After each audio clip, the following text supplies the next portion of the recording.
গোলাপ ফুল নিয়ে তো এখনও দাঁড়িয়ে থাকি, যেহেতু তুমি বলছো আমি সুন্দর, তো আমি মেনেই নিলাম আমি সুন্দর। গোলাপ না হলেও রজনীগন্ধা নিয়ে দাঁড়িয়ে থাকে, অনেকে কফি নিয়ে দাঁড়িয়ে থাকে, যার কাছে মনে হয় যেটা দিলে আমাকে কনভিন্স করা যাবে। গোলাপ ফুল পেতে অনেক ভালো লাগে। I love red rose, I love বেলি ফুল, and I love I think বাংলাদেশে ব্ল্যাক রোজ নাই, দেশের বাইরে ব্ল্যাক রোজ আছে। বাংলাদেশে ব্ল্যাক রোজ থাকলে আমি সেটাই পেতে চাইতাম। ভাইয়া তো ডেফিনেটলি গোলাপ ফুল দিয়েছে, গোলাপ ফুল না দিলেও হয়তো রজনীগন্ধা দিয়েছে।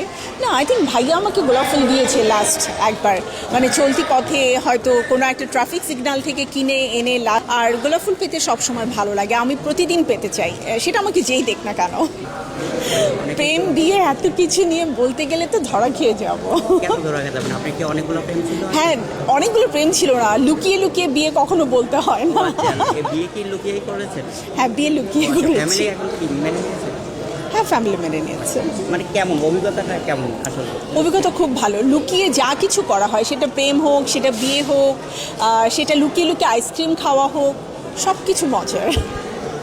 একদমই কনভিন্স করি না, উল্টা একদমই কনভিন্স করি না। রাগ করলে রাগ করে আমিও ঘুমিয়ে থাকি, কারণ আমি জানি এখন যদি রাগ ভাঙাতে যাই তাহলে অনেক বেশি আমাকে কষ্ট করতে হবে। সো বেটার রাগ না ভাঙিয়ে আগে ঘুমটা ভালো করে দেই।